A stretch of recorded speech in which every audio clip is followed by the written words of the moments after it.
আসসালামু আলাইকুম, কেমন আছেন সবাই? আল্লাহর রহমতে আপনাদের দোয়ায় আমি অনেক ভালো আছি। এখানে আমি একটা ধুন্দুল দিয়ে বেলে মাছ রান্না করব, সেই রেসিপিটা আপনাদের সাথে শেয়ার করি। বেলে মাছটা আমি একটু ভেজে নিচ্ছি, যেহেতু বেলে মাছটা একটু নরম হয়। এমনি রান্না করতে গেলে দেখা যায় তরকারির সাথে ভেঙে যায়, তো ভাবলাম একটু ভেজে নিই মাছটা। ভেজে নিলে মাছটা শক্তই থেকে যাবে, তো ভেজে নিচ্ছি মাছটা আমি।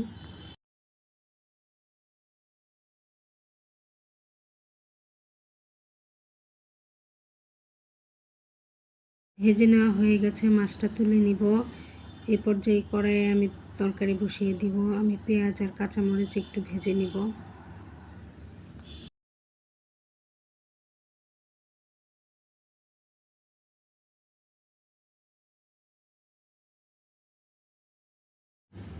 এখানে আমি একে একে সব মশলা দিয়ে দিব। আদা রসুন বাটা দিয়েছি, এখানে আমি একটু মরিচের গুঁড়া দিয়েছি, একটু জিরার গুঁড়া, ধনিয়া গুঁড়া, সব কিছু দিয়ে ভালো করে এখন একটু মশলাটা কষিয়ে নিব। কষিয়ে নিয়ে সে কেটে রাখা ধুন্দুলটা দিয়ে দিব। এই তরকারিতে কিন্তু অনেকটা পানি উঠে, তাই না? তো আমি পানি ঝরিয়ে রেখেছিলাম, তারপরে দেখবেন অনেকটা পানি উঠে গেছে।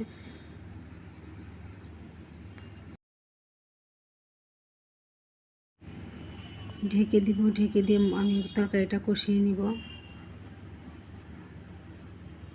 অনেকটাই পানি উঠে গেছে, এই পানি দিয়ে আমি তরকারিটা কষিয়ে নিব, আর এক্সট্রা আমি পানি অ্যাড করব না।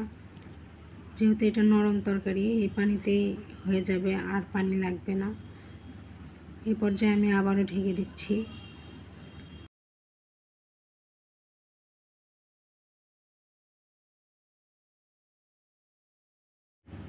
অনেকটাই পানি উঠে গেছে, একটু পানিটা কমিয়ে নিব।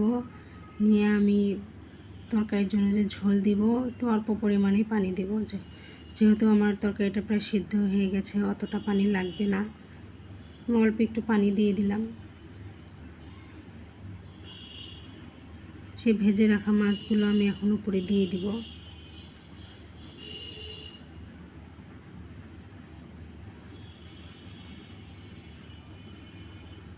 ঢেকে দিয়ে রান্না করব। তো তরকারিটা হয়ে এসেছে, এবার চুলাটা আমি বন্ধ করব। এরকম পর্যায়ে নামিয়ে নিব, যেহেতু নামালে ঝোলটা কিন্তু আর একটু কমে আসবে। হয়ে গেছে, চুলা বন্ধ করে দিয়েছি, এখন নামিয়ে নিব। তরকারিটার কালারটা দেখতে এত সুন্দর হয়েছে, আপনাদের কাছে কেমন লাগছে অবশ্যই কমেন্টে জানাবেন।